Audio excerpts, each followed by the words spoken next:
আপনারও কি খুব ইলিশ ভাপা খেতে ইচ্ছে করছে? কিন্তু পকেট বা বাজার দুদিকেই কিন্তু ইলিশ কেনার মতন অবস্থা নেই। বিশেষ করে আমরা যে অঞ্চলে থাকি সেই অঞ্চলে ইলিশ পাওয়া একটা দুঃসাধ্য ব্যাপার। অনেক যুদ্ধ করেও ইলিশ মাছ পাওয়া যায়, তবে যে মাছ পাওয়া যায় সেই মাছে সেরকম গন্ধ পাওয়া যায় না।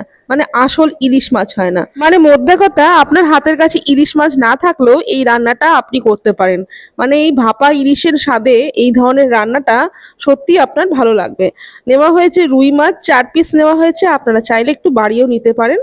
তার মধ্যে নুন হলুদ মাখিয়ে এবার কড়াইতে ভেজে নেওয়া হলো। কড়াইয়ের অবস্থা ভালো নয়, কারণ এই কড়াইতেই আমরা মাছ টাছ ভেজে থাকি, তো একটু কালো হয়ে গেছে আর কি।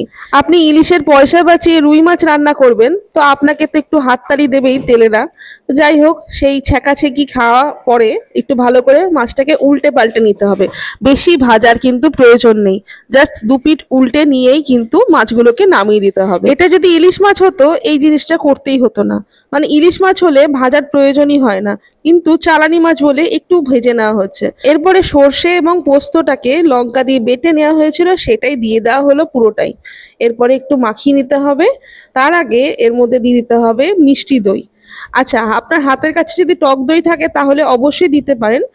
তবে লক্ষ্য করা গেছে টক দইয়ের থেকে মিষ্টি দই তরকারিতে দিলে বেশি স্বাদ হয়, তাই আমরা মিষ্টি দইটাই দিয়ে থাকি। যাই হোক, একটু তো খরচা করতে হবে ইলিশ মাছ করার জন্য। এরপরে 1 চামচ পরিমাণ হলুদ গুঁড়ো দেওয়া হলো, আর সামান্য পরিমাণ লবণ দেওয়া হলো, কারণ নুন হলুদ দিয়ে অলরেডি মাছটা ভাজা হয়ে গেছিল। এরপরে 3টে চেরা কাঁচা লঙ্কা দেওয়া হয়েছে, আপনারা ঝাল বুঝে কম বেশি দিতে পারেন, তবে কাঁচা লঙ্কাটা দেবেন না, তো স্বাদটা ভালো আসবে না। এরপর একটু ভালো করে মাখিয়ে নেওয়া হচ্ছে।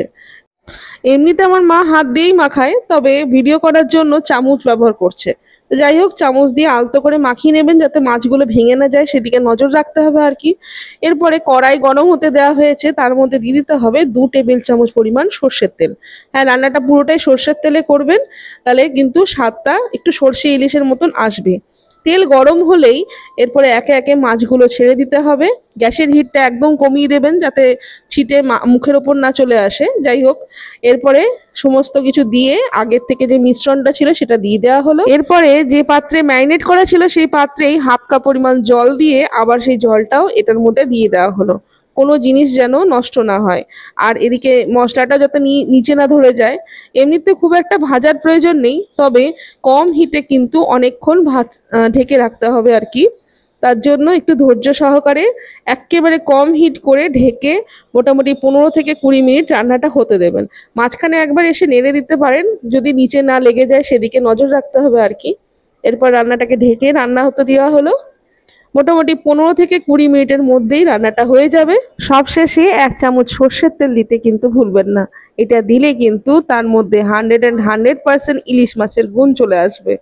জানি না, খেয়ে বলতে পারবেন কেমন হয় আর কি। এই রান্নাটা আজ হয়তো আপনাদের দেখালাম, কিন্তু এই রান্নাটা অনেক পুরনো। যখন ছোটবেলায় আমরা ইলিশ মাছ করতাম, তাও আবার অদিনে, সেদিনকে কিন্তু মা এরকম ধরনের রুই মাছই রান্না করে দিত। আমরা কেউ টেরও পেতাম না ইলিশ মাছ খাচ্ছি না রুই মাছ খাচ্ছি।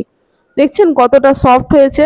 মাছটা কিন্তু খুব একটা ভাজবেন না, আর ভাজার প্রয়োজনও হতো না যদি না খুব টাটকা হতো। যদিও টাটকা নয় বলেই ভাজা হয়েছে আর কি। আহা কি স্বাদ! অবশ্যই ট্রাই করবেন, ভালো লাগলে কমেন্টে জানাবেন। কিন্তু সবাই ভালো থাকবেন, সুস্থ থাকবেন, দেখা হবে পরের এক রান্না নিয়ে। ধন্যবাদ ভিডিওটা দেখার জন্য।